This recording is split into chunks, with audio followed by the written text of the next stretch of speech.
Hi everyone, I'm Ankita. Today I will explain my course.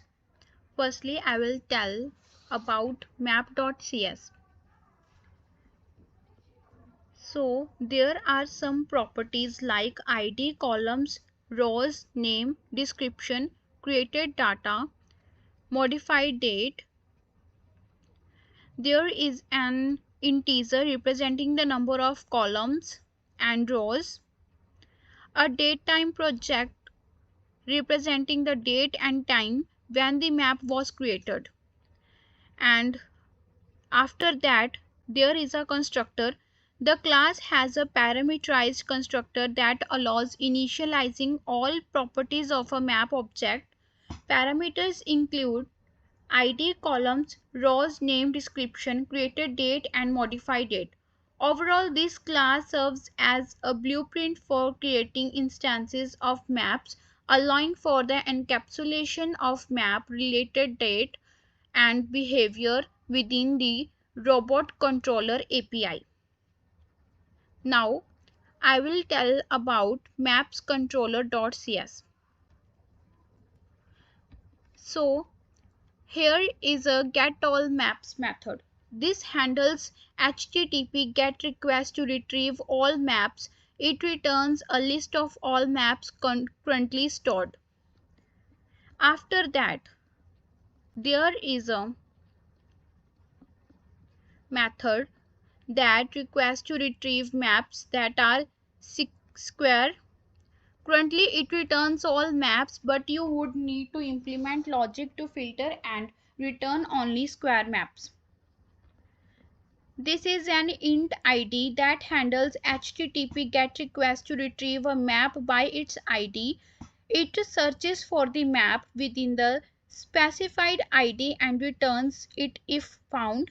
Otherwise, returns a 404 not found status.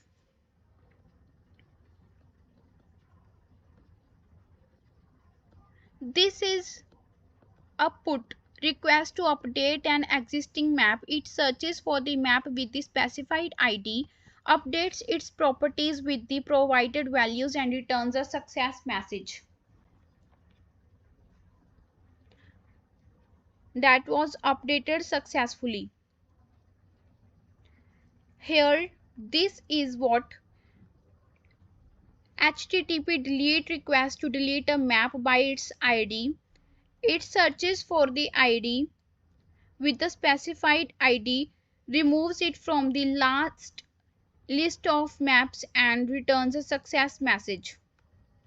And this is a request to check whether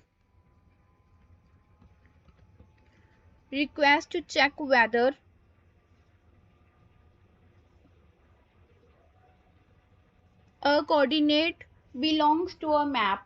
It checks if the provided coordinates x, y are within the boundaries of the map with the specified ID and returns a boolean indicating whether the coordinate is on the map.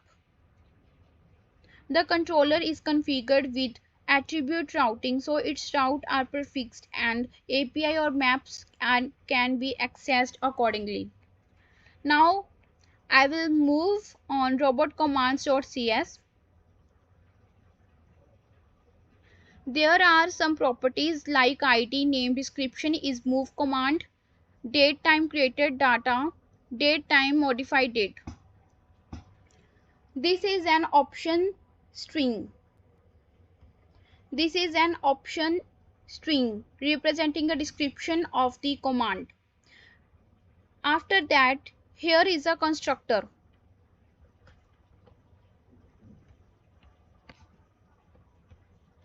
After that, here is a constructor. The class has a parameterized constructor that allows initializing all properties of a robot command object. Parameters include ID, name is move command, created date, modified date, and an optional description.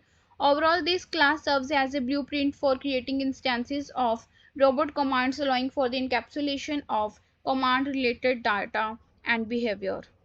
Now I will move on robot command controller.cs. It handles HTTP GET request to retrieve all robot commands. It returns a list of all commands currently stored. and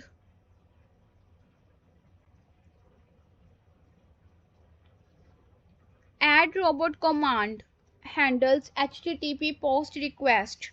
To add a new robot command, it adds a new robot command, the provided command, to the commands list, assigns it a new ID and sets the created and modified dates before returning a 201 created status along with the added comment. Similar to the maps controller, this controller is configured with attribute routing, so its routes are prefixed with API or robot commands and can be accessed accordingly. When our command is successfully updated, then it will print this message.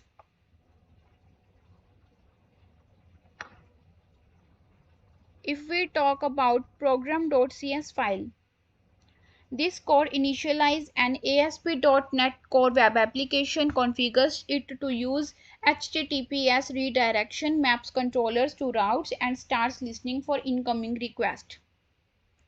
Now we will see output on Postman.